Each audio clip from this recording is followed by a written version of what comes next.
Hello everyone, I'm Pastor Tamaka, Apostolic Believers of Christ International, Institute of Salmian. The program like is share, subscribe, and post notification bell for update every day the new videos. Thank you so much. God bless us all. Magandang umaga po sa lahat sa ating mga viewers, listeners dito po sa ating YouTube channel sa Facebook. May kapayapaan at habag biyan Diyos ay sama sa atin sa magitan ng ating Panginoon Hesus Kristo. Ito piling ko Pastor Tamaka, Apostolic Believers of Christ International. Kapatid, sa oras na ito ay una sa lahat magpasalamat tayo sa Panginoon sa kanyang kabutihan. Hindi po tayo pinabayaan ng Diyos sa bawat araw. Dagdag na ating mga taon, karawan sa mga araw na ito. Lahat po na nagdiriwang ng karawan, happy birthday po sa lahat. Naway pagpalain po kayo ng Panginoon. Malusog na katawan, mga pangarap, kahilingan naway pagkaloob ng Diyos. Dagdag na mga araw at mga taon mula sa ating Panginoon Hesus Kristo. Mga kapatid, sa bawat araw ginawa po natin itong mga video. Ito po ay kalooban ng Diyos na maparating po sa atin ang kanyang mga salita para po na hindi po tayo mawala ng pag-asa. Dahil po habang nandito tayo sa limutan ay tayo po ay samahan ng mga pagsubok, suluranin sa buhay, at hindi maiwasan natin yan. Hindi po natin matatakasan dahil kasama yan po ng ating pamuhay sa limutan na ito. Kaya mga kapatid, una sa lahat, huwag natin kalimutan na manalangin tayo sa Panginoon sa lahat ng panahon upang na manatili tayong matatag sa atin pananampalataya. Kasi kailangan natin harapin ang mga kapanahunan sa mga oras na ito dahil ito po ay kagabay na ating pamuhay, ang mga suliranin. Mayroon mga pagsubok na ating dinadaanan, o kahit po mga kapatid, mayroon bang mga panlalait, paninira, pangungutya na naranasan po natin. Subalit po, ayon po sa Espiritu ng Diyos na tayo po ay nakakamit ng Espiritu ng Diyos, ay nananaig din tayo. Pinagtagumpayan po natin ang mga suliranin sa salimutan na ito dahil po sa ating Panginoon Hesus Kristo, sa ating panampalataya sa Kanya, na Siya ang kagawa ng mga bagay na hindi po natin magawa. Kaya lubos ng Diyos na turuan tayo. Kanyang kalooban ito na ang mga video na ating ginagawa sa bawat araw na maparating po sa bawat isa upang namatili po tayong matatag sa ating pananampalataya. Kaya hanggang sa mga araw na ito, huwag nating kalimutan na ito po ang habag ng Diyos para po sa atin. Kasi darating ang panahon na wala na pong mapakinggan ng tao na salita ng Diyos dahil alisin na po ng Panginoon ang kanyang mga hinirang dito sa limutan. Buhay at patay ay dadalhin na po mga kapatid doon sa kanyang kalwalhatian. Na sana mga kapatid, makasama tayo dyan sa panahon na yan kapag ginawa na po ng Panginoon ang kanyang pangako na siya ay babalik.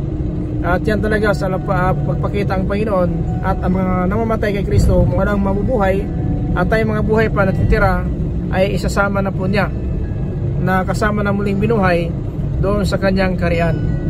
Kaya yan mga kapatid ang dapat natin malaman. Dahil po natin alam ang panahon ng kanyang pagparito, at lalo na po hindi alam ang panahon na tayo na po alis sa salimutan na ito. Kaya ang mahalaga, buhay tayo patay, kay Kristo po tayo. Kaya mga kapatid, ang mahalaga sa bawat araw na ating pamuhay. Ito mga kapatid ang sinabi dito po sa Roma chapter 14 and verse 8. Ito ang buksan natin mga kapatid na kailangan tayo mamuhay mga kapatid dito sa libutan na sa Panginoon. At kung mamatay man tayo, mamatay tayo na nasa Panginoon. Para kung buhay man patay tayo, sa Panginoon po tayo. Pakinggan natin ang Biblia dito po sa Roma chapter 14 verse 8. Ito po ang salita ng Diyos. tayo'y nabubuhay, nabubuhay tayo para sa Panginoon. At kung tayo'y mamamatay, mamamatay tayo para sa Panginoon. Kaya mabuhay man tayo o mamatay, tayo'y sa Panginoon. Ito ang dahilan. Mga kapatid, ito ang dahilan kung bakit namatay at muling nabuhay ang Panginoon, para mabuhay po ang pag-asa natin. Huwag po tayo mawala ng pag-asa kahit kung anong mangyari ng sanlibutan, kahit anong mga pagsubok na maranasan natin. Kapag tayo numuhay po sa Panginoon, mga kapatid, ay patuloy tayo na mananaig dito sa libutan na ito, sapagkat ang lahat sumampalataya sa sanlibutan na ito, siya lang po ang mananaig. Bakit dumadaing po tayo? Bakit nananaig po tayo? Tatagumpay po tayo dahil po sa ating pananampalataya. Now, yan po yung nasulat po mga kapatid sa 1 John. Tandaan po natin chapter 5 and verse 3 up to 4. Ito po ang sinabi ni Apostol Juan dito po sa 1 John chapter 5 verse 3 up to 4. Pakinggan natin mga kapatid ang sinabi ng Biblia. Dahil ang tunay na umiibig sa Diyos ay sumusunod sa kanyang utos, at hindi naman mahirap sundin ang kanyang mga utos. Sapagkat ang bawat anak ng Diyos ay nagtatagumpay laban sa mundo. Napagtatagumpayan niya ito sa pamamagitan ng pananampalataya. Diba? So yun po, napagtagumpayan natin kasi sumusunod tayo ng utos. Kapag sumusunod tayo ng utos, magtatagumpay tayo sa sanlibutan na ito. Kasi ang pananampalataya, sinasamahan talaga ng gawa. Kaya ang magtatagumpay, itong mga anak ng Diyos, mga kapatid, na sumusunod po ng utos. Na sinabi sa verse 2, mga kapatid, pakinggan natin. Sa ganitong paraan natin malalaman na iniibig natin ang mga anak ng Diyos, kung minamahal natin ang Diyos at sinusunod natin ang kanyang mga utos. Dahil ang tunay na umiibig sa Diyos ay sumusunod sa kanyang utos, at hindi naman mahirap sundin ang kanyang mga utos. Sapagkat ang bawat anak ng Diyos ay nagtatagumpay laban sa mundo. Napagtatagumpayan niya ito sa pamamagitan ng pananampalataya. At sino ba ang nagtatagumpay laban sa mundo? Ang sumasampalataya na si Jesus ay anak ng Diyos.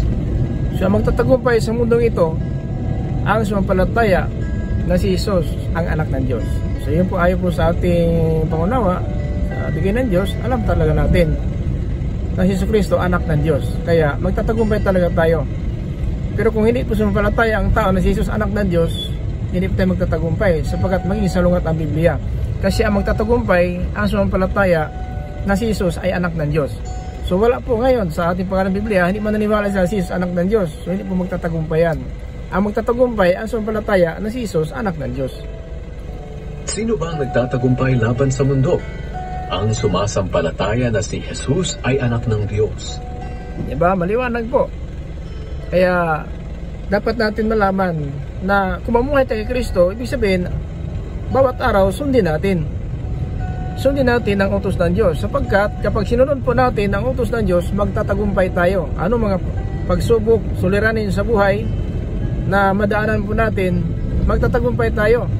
Dahil po, mga kapatid, na kung tayo sumunod ng utos ng Diyos, magtatagumpay tayo. Ayon po sa verse 3 up to 4 sa 1 John chapter 5. Dahil ang tunay na umiibig sa Diyos ay sumusunod sa kanyang utos, at hindi naman mahirap sundin ang kanyang mga utos.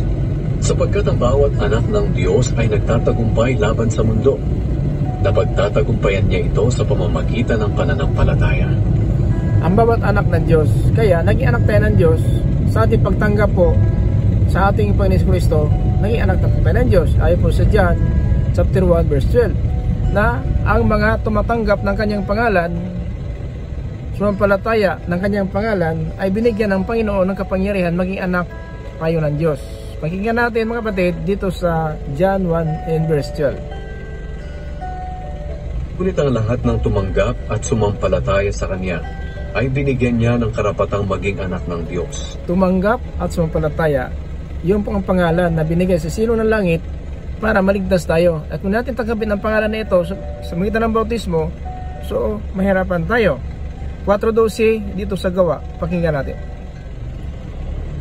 Walang sino man sa mundong ito ang makapagliligtas sa atin, kundi si Jesus lang. Namangha sila kina Pedro at Juan.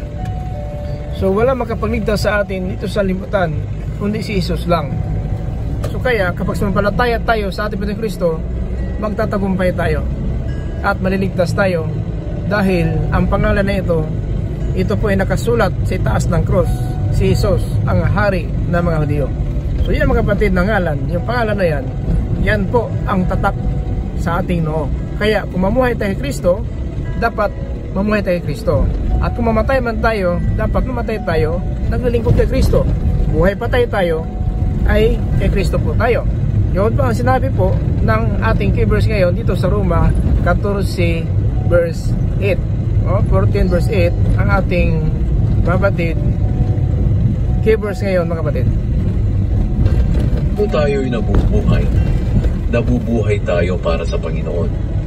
Kung tayo'y mamamatay tayo para sa Panginoon. Kaya mabuhay man tayo o mamatay, tayo'y sa Panginoon. Amen. So yan po hindi na ikaw lang masunod. Biblical talaga ito. Kaya kung tayo mabubuhay, dapat mamuhay tayo sa Panginoon. Yung problema ngayon, namuhay nga tayo, pero malayo sa Panginoon. So, ang ating sarili na ating sinusunod, hindi pa ang Panginoon. So, salungat po. Sa sinabi sa Pablo, kung tayo mabuhay man, dapat mamuhay tayo sa Panginoon. At kung tayo mamatay tayo na sa Panginoon. Buhay patay tayo, sa Panginoon tayo. Kaya sinabi po ng sulat ni Apostol Pablo din sa 1 Thessalonians, na pagbalik niya sa 1 Thessalonians chapter 4 and verse 16 to 17, na talaga magkakasama na tayo buhay at patay sa kanyang pagbabalik. Pakinggan natin sa 1 Thessalonians chapter 4, 16-17. Sa araw na iyon, ang Panginoon mismo ang bababa mula sa langit, kasabay ng malakas na utos. Maririnig ang pagtawag ng punong anghel at ang pagtunog ng trumpeta ng Diyos. Ang mga namatay na sumasampalataya kay Kristo ang unang bubuhay. Katapos, ang mga buhay pa sa atin sa araw na iyon ay kasama nilang dadalhin sa mga ulap para salubungin ang Panginoon sa himpapawid. At makakasama na natin ang Panginoon magpakailanman. Amen. So yan mga kapatid, napakaliwanag po ng Biblia, na kaya si Propeta Daniel sumulat din na para tayong bituin sa langit sa muling pagkabuhay. No? Para tayong bituin sa langit. Pag akyat sa langit, parang bituin tayo papunta ng langit sa muling pagkabuhay. Yan po sinunod ni Propeta Daniel para po na tayong lahat talaga ay magkaroon ng pag-asa. Now, ang sinabi ni Daniel, Kabanata 12, talata 1 hanggang po sa 2. Si Propeta Daniel sumulat po dito mga kapatid para po sa muling pagkabuhay. At ito po ay patunayan na po ng Biblia mga kapatid sa chapter 12 verse 1 up to 2 na mayroon talagang muling pagkabuhay kapag tatayo na po si Mikael na pinuno ng Panginoon na anghel sa panahon na yon. Sa muling pagkabuhay ay talagang ito po makipagbaka sa last hour at mabuhay na ang mga patay. Daniel chapter 12 verse 1 up to 2. Sa panahong iyon, darating si Mikael, ang makapangyarihang pinuno na nagtatanggol sa iyong mga kababayan. Magiging mahirap ang kalagayan sa mga panahong iyon. At ang matinding kahirapang ito ay hindi pa nangyayari mula nang naging bansa ang Israel. Pero ililigtas sa paghihirap ang iyong mga kababayan na ang mga pangalan ay nakasulat sa aklat.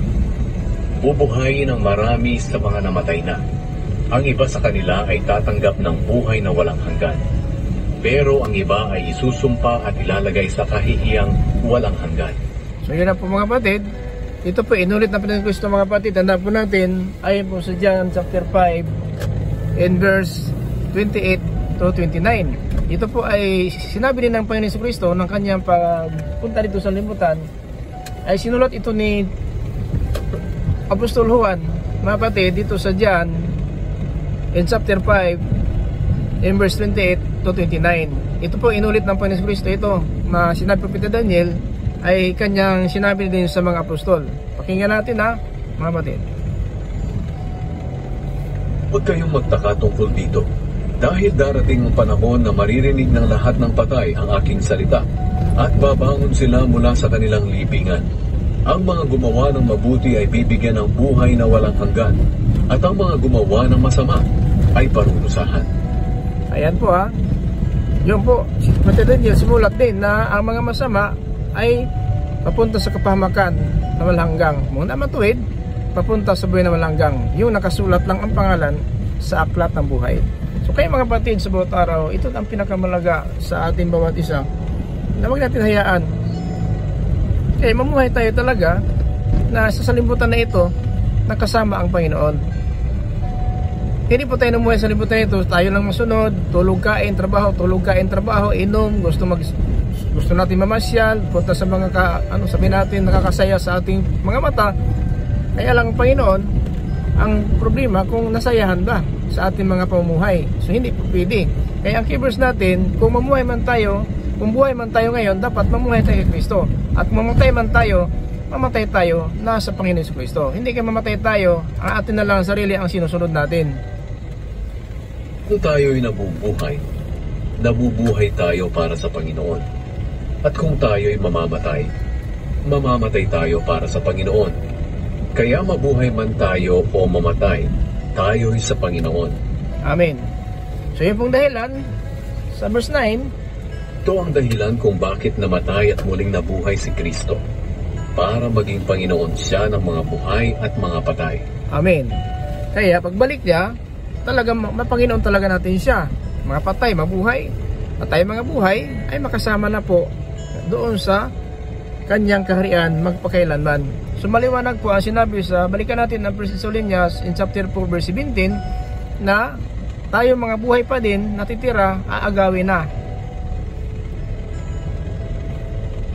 Katapos, ang mga buhay pa sa atin sa araw na iyon ay kasama nilang dadalhin sa mga ulap para salubungin ang Panginoon sa himpapawid.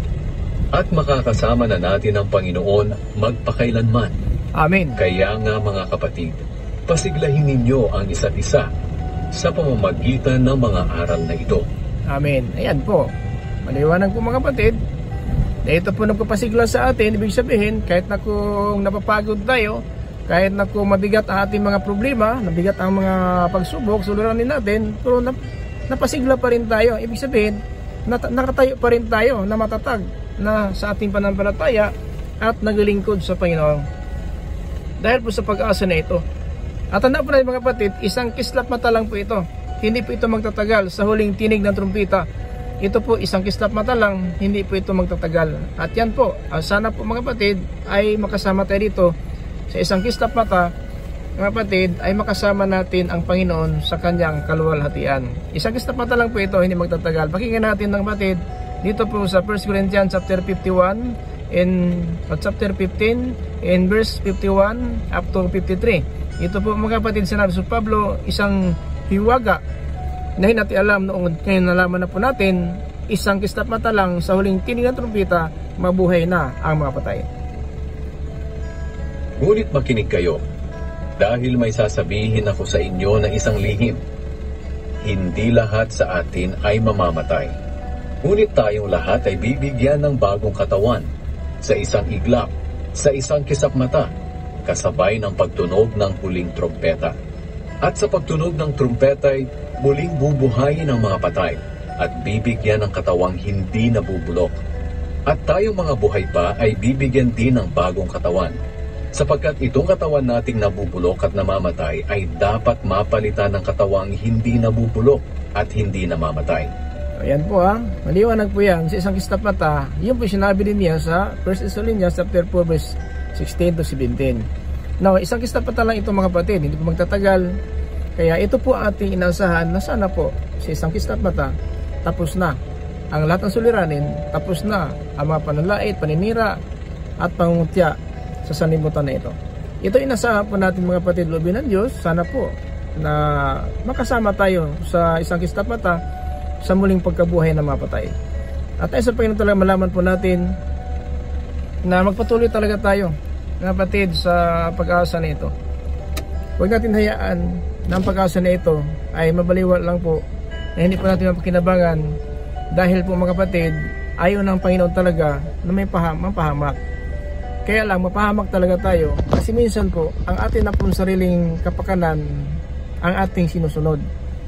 Now, hanggang ngayon, ang pag-asa na ito ay may pag-asa tayo talaga ng mga buhay pa.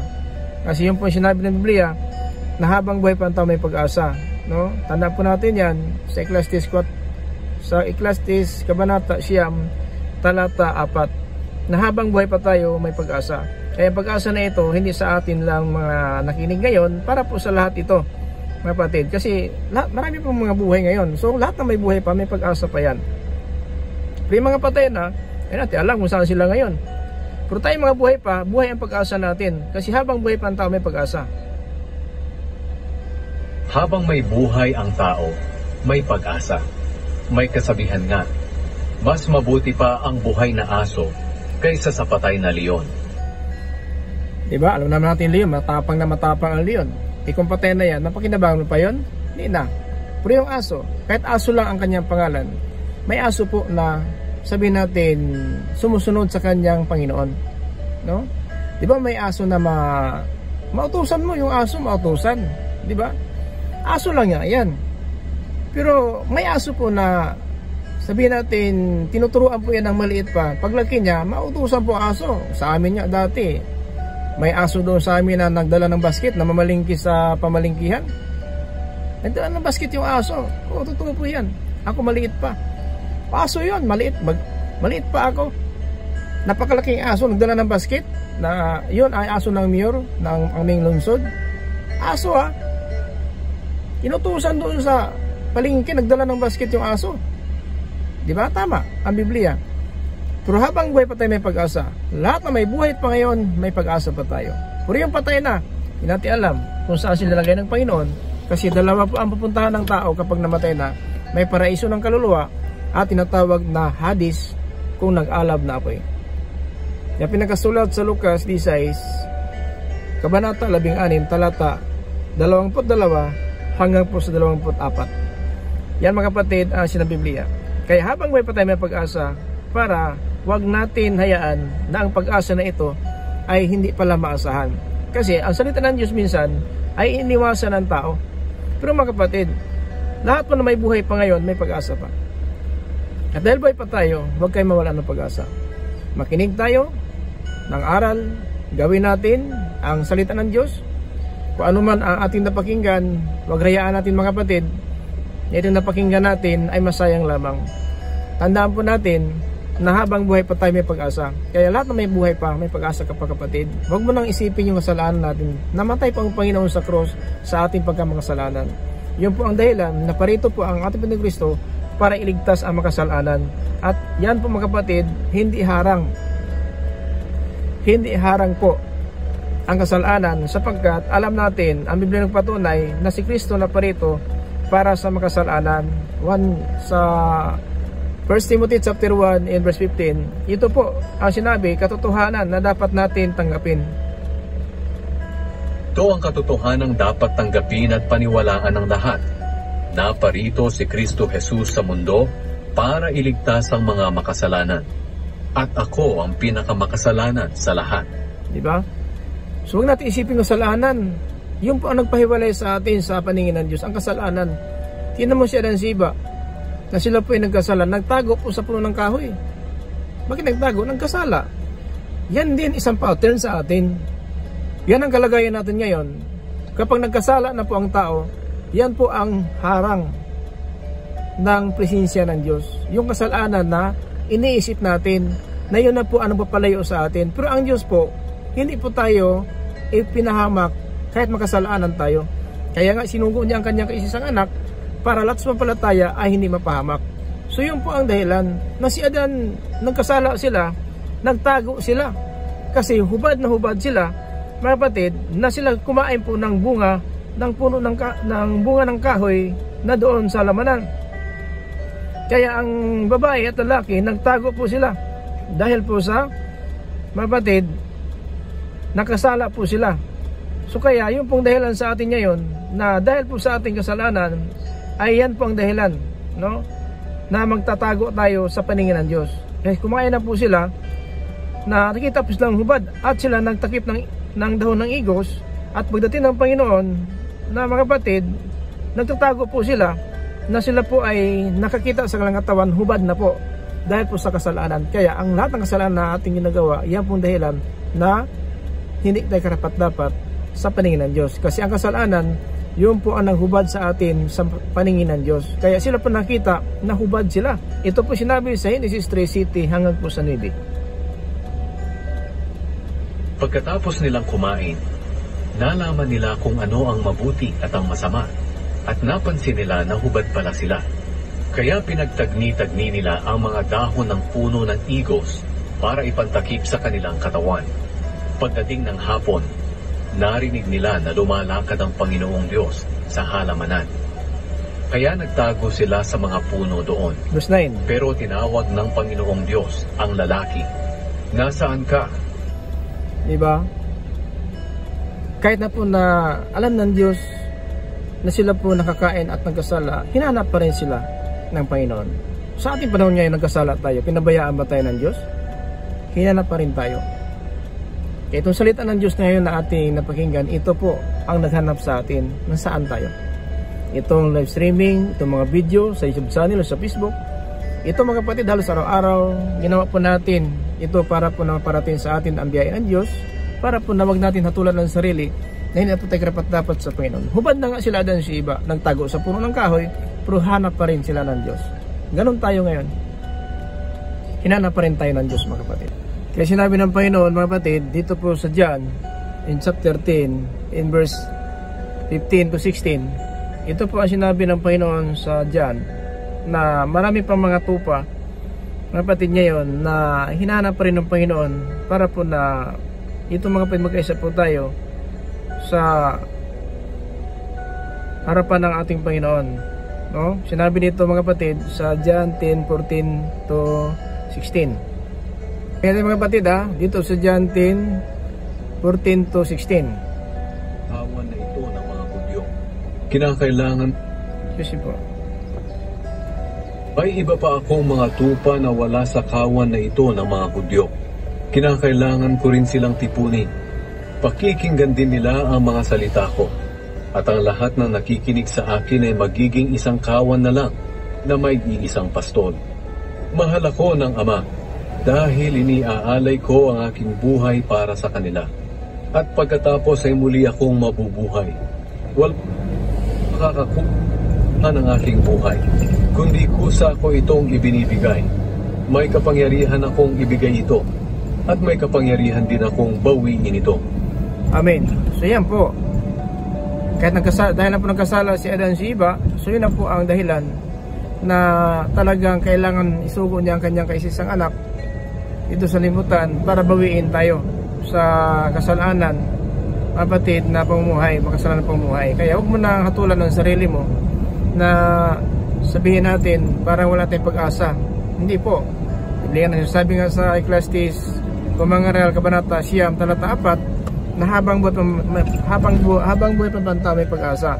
Ibig sabihin, hindi po hadlang ito ating kasumaan, kasi alam natin na matay ang Panginoon dahil po sa ating pagkamakasalanan. Kaya hindi hadlang po ang ating nagawang kasalanan, kung tanggapin lang po natin ang kapatawaran. Pagsisihan lang po natin ating makasalanan, magpabautismo tayo sa kanyang pangalan, at matatanggap natin ang tunay na kapatawaran na walang hanggang. Galing ito sa dugo ng ating Panginoon, kapatid, na ito po talaga ay nagbigay sa atin ng pag-asa. Kaya wag natin hayaan na itong ating panahon ngayon na natitira, natin alam, kailan na lang ang ating panahon, Diyos lang po nakakaalam, sapagkat hindi naman tayo perfect talaga sa buhay natin. Maaaring magkamali po tayo sa ating pamuhay, magkamali po tayo sa ating mga pag-iisip, naramdaman, sa ating panalita, minsan ating nagawa ay hindi po tama. So, pero dahil po na mahal tayo ng Diyos, hindi naman tayo pinabayaan, tinuturuan pa rin tayo ng Diyos hanggang sa mga araw na ito. Kaya marami pang mga tupa, no? Ang sinabi niya sa verse 14 to 15, ako ang mabuting pastol kung paano akong ikinilala ng Ama, no? Nakikilala ng aking Ama, at kung paano ko siya nakilala. Ganyan din ang pagpapakilala ko sa aking mga tupa, at ang mga nakilala nila ako, at inaalay ko ang aking buhay para sa kanila. May iba pa akong mga tupa na wala pa sa kawan na ito ng mga Hudyo. Tayo po ito mga Hintil. Kinakailangan ko rin silang tipunin, pakikinggan din nila ang aking salita, at ang lahat ng nakikinig sa akin ay magiging isang kawan na lang na may isang pastol. Kaya dito nagkakaisa mga kapatid.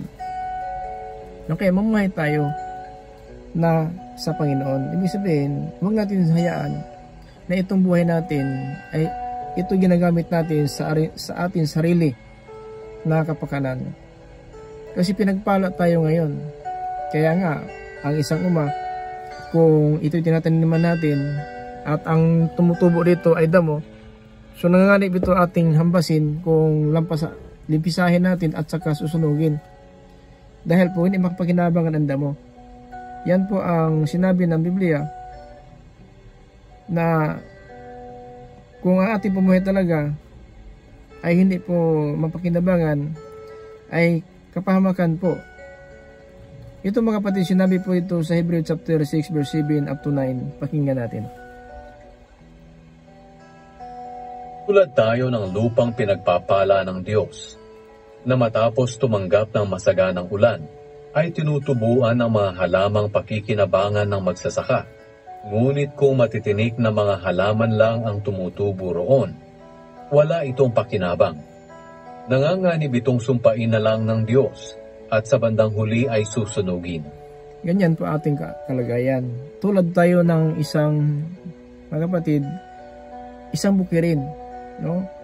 Para tayong isang bukirin na tinutubuan ng halaman na napakinabangan. Pero kung, kapatid, hindi ito talaga ang pamuhay natin sa harapan ng Diyos ay mapakinabangan ng Diyos, nanganganib po tayo sumpain.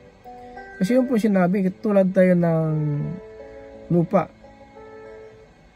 Tulad tayo ng lupang pinagpapala ng Diyos, na matapos tumanggap ng masaganang ulan, ay tinutubuan ng mga halamang pakikinabangan ng magsasaka. Ngunit kung matitinik na mga halaman lang ang tumutubo roon, wala itong pakinabang. Nanganganib itong sumpain na lang ng Diyos, at sa bandang huli ay susunugin. Verse 9. Mga minamahal, kahit na ganito ang sinasabi namin, nakakatiyak kaming nasa mabuti kayong kalagayan tungkol sa kaligtasan ninyo. Kaya nga, turuan tayo. Kahit ganito po ang salita ng Diyos, para tulad tayo isang lupa na binungkal ng magsasaka, kung sagbot ang tumubo, hindi mapakinabangan yon. So anong gawin ng magsasaka? Kuha siya ng itak, patayin yung sagbot at itapon sa kilid upang sunugin. So ganun daw tayo. Kaya hindi pwede na itong ating buhay na hindi mapakinabangan, tayo lang po nakikinabang. Kasi may mga tao ngayon na namumuhay pero hindi ang Diyos nakikinabang. Kung siya lang ang nakikinabang, sarili po nila.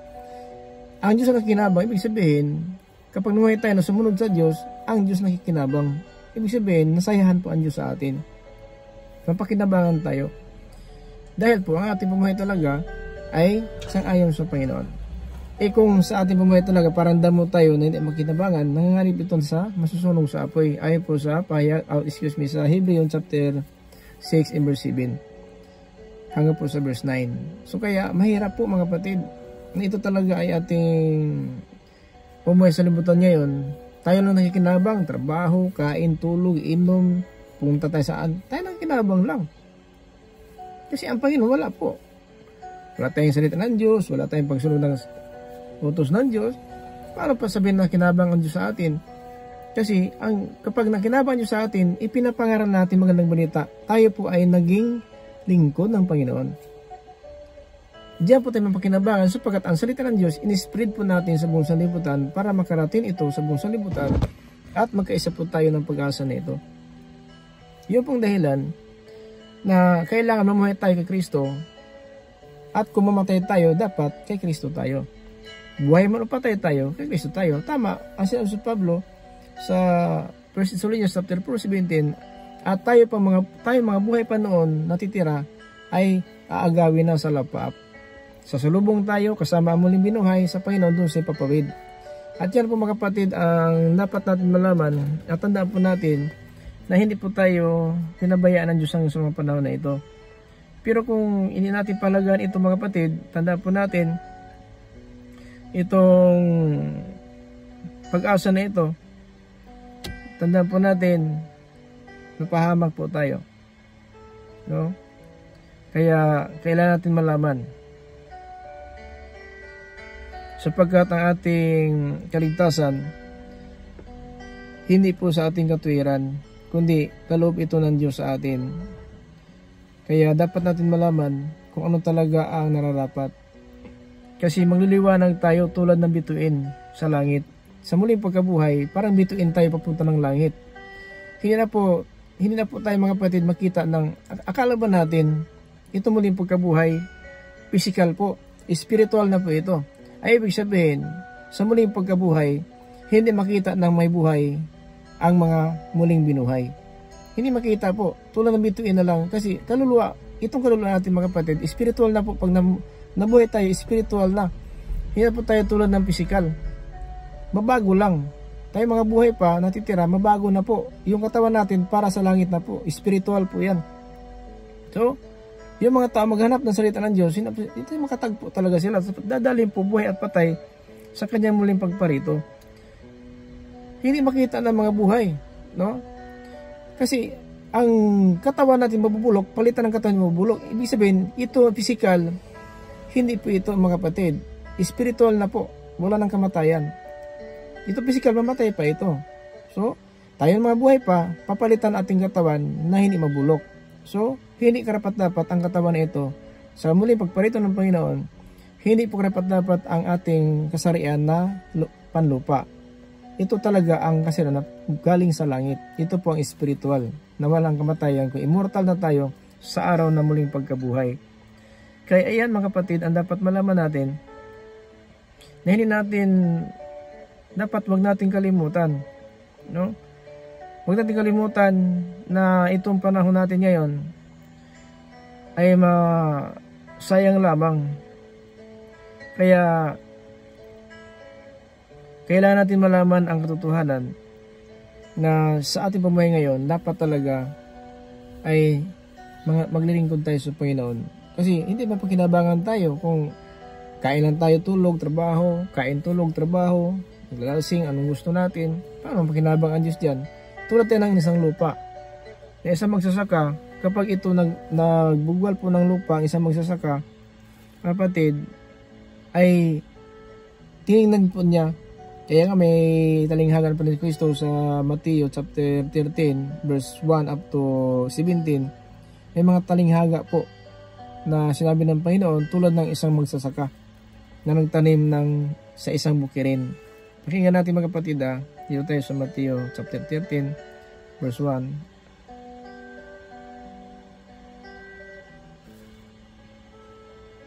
Ang araw ding iyon, lumabas ng bahay si Jesus at naupo sa tabi ng lawa.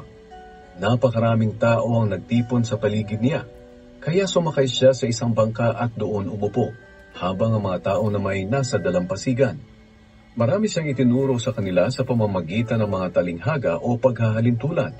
Sinabi niya, may isang magsasakang naghasik ng binhi. Sa kanyang paghasik, may mga binhing nahulog sa tabi ng daan. Dumating ang mga ibon at tinuka ang mga binhing iyon. May mga binhi namang nahulog sa mabatong lugar, kung saan walang gaanong lupa. Mabilis na tumubo ang binhi dahil mababaw ang lupa. Verse 6. Ngunit natuyo rin ito ng masikatan ng araw, at dahil hindi malalim ang ugat, namatay ito. May mga binhi namang nahulog sa lupang may matitinik na damo. Lumago ang mga damo at natakpan ng mga tumubong binhi. Iba na may nahulog sa mabuting lupa, lumago at namunga. Ang iba'y napakarami ng bunga, ang iba'y marami-rami, at ang iba na may katamtaman lang. Kayong mga nakikinig, dapat ninyo itong pag-isipan. Yan mga kapatid, no? Tulad ng isang tao nagtanim, naghasig ng kanyang binhi. Ito salita ng Diyos, hinasig natin ito, kung saan ito tatama, sa lupa ba na mabantok, sa lupa ba na sabihin natin mabato, sa lupa na may madamo, o sa lupa ba talaga na pure. So ito po, nagtanim lang po tayo ngayon, naghagis tayo ng salita ng Diyos sa militan ng social media, YouTube channel sa Facebook. So lahat na matamaan ng salita na ito, alam po ng Diyos anong klaseng puso. Kasi puso po ito ang tinutukoy dito. Yung po mga puso na bawat tao, apat po kapatid, ang kasarian ng puso ng tao, may madamo at saka may mabato. Ito tabi ng daan at saka pure na lupa. Apat po ito, mga kapatid. Tandaan po natin. Now dito po sa verse 19 to 22 to 23. Ang tabi ng daan kung saan nahulog ang ilang binhi ay ang mga taong nakinig ng mensahe tungkol sa paghahari ng Diyos, pero hindi nakaunawa.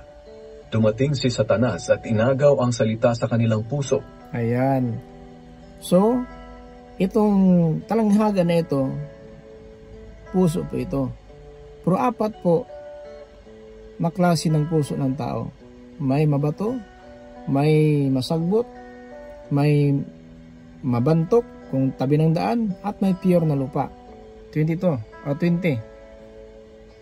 Ang mabatong lugar kung saan nahulog ang ibang binhi ay ang mga taong nakinig ng salita ng Diyos at masaya itong tinanggap agad. Ngunit hindi taimtim sa puso ang kanilang pagtanggap. So, itong mabatong lugar, puso pa rin ito. Hindi mataimtim, no? Sa puso nila ang salita na sinatanggap. Ibig sabihin, hindi po nila pinaniniwalaan. Parang dalawang isip ba, hindi mataimtim. Kasi ang matim, nakatatag po yan. So, meaning to say, hindi po nila pinahalagaan yung napakinggan nila. Yun po ang mabatong lugar, na ito pala ang puso ng tao.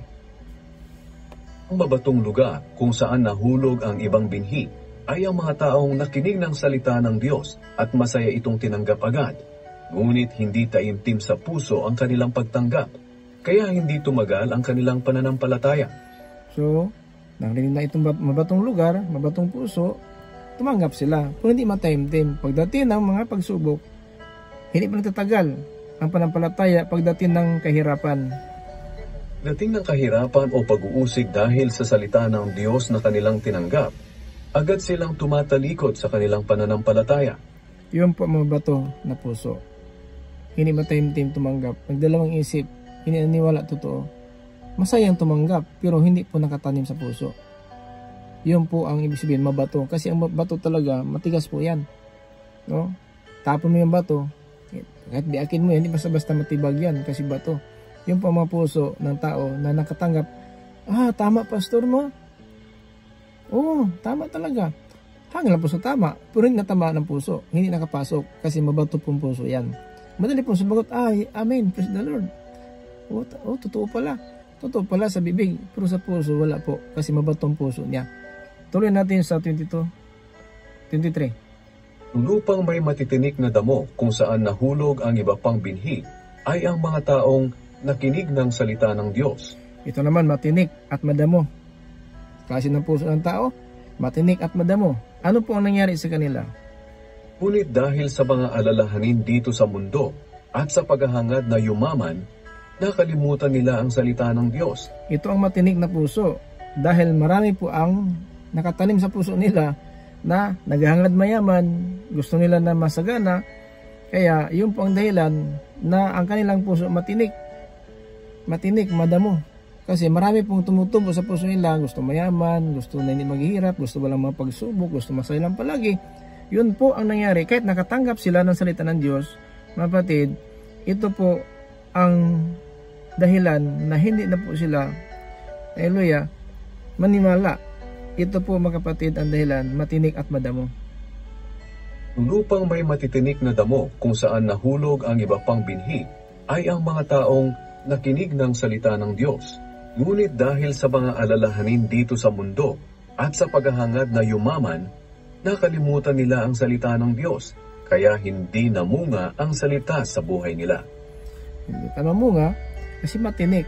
Kasi ang nais nila mahangad, mayaman, no? Alalanin sa salimutan, gusto ko may sasakyan, gusto ko may magandang bahay, gusto ko may negosyo, gusto ko may lupa, gusto ko na ako makilala ay mayaman. Yun ang dahilan.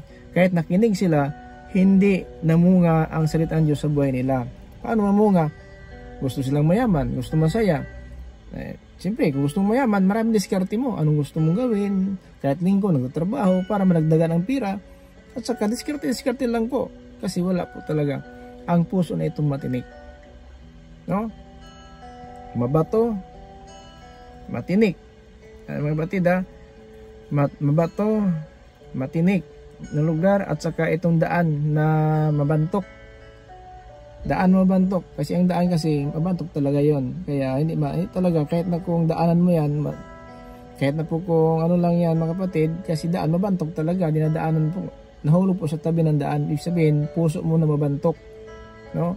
Iba ang mabato, iba ang bato, iba ang mabantok, iba ang itong matinik kung masagbot. At mayroon naman puso na pure mga kapatid. 23. Ngunit ang mabuting lupang hinasikan ng binhi ay ang mga taong nakikinig sa salita ng Diyos at nakakaunawa nito. Ito ang puso na pure na lupa. Dahil nakikinig sila at naunawaan. Ito, naunawaan mo, ginagawa mo. Diba? Naunawaan natin salita ni pastor, salita ni father, salita ni brother sister. So, ginawa natin yun. Naunawaan natin, ito pala talaga, kailangan magsisina po tayo at magpabautismo tayo sa pangalan ni Kristo upang mapatawad ating makasalanan at tanggapin natin pinagkaloob ng Espiritu Santo. Naunawaan natin, wala. Kung wala, hindi ka makapag-bautismo. Pero naunawaan mo, tama pastor, magpabautismo ako pastor, sapagkat ito pala ang dapat natin gawin, hindi pala relihiyon na ating maasahan, hindi pala karunungan ating maasahan, hindi pala ang bansag pastor palit ang kapagturo ng palatayang maasahan, ang pagtanggap ng bautismo sa pangalan ng ating Panginoon Kristo upang mapatawad tayo sa ating mga kasalanan. At tatanggapin ng Espiritu Santo, ito mga kapatid, na ipagkaloob sa atin, na magtuturo sa atin sa bawat araw ng ating pumuhay. Kumusta ba kaya ngayon ang ating pumuhay? Kalugod-lugod ba sa Diyos? Talagang namuhay tayo kay Kristo? Para mamatay tayo kay Kristo at patay buhay man tayo, kay Kristo tayo. So yan mga kapatid, mensahe na Diyos para po sa atin. Maraming salamat. Dito lang po ako sapagkat pinutulad ito at mga video na ginawa po natin na may kapayapaan habang ng Diyos ay sumasa atin lahat mula sa atin, Panginoon Kristo. Ito po yung lingkod kay Kristo Jesus, Pastor Tumac Apostolic, Believers of Christ International, ang sinunod to us, grace, mercy, in peace. Be with us, Jesus Christ. Amen.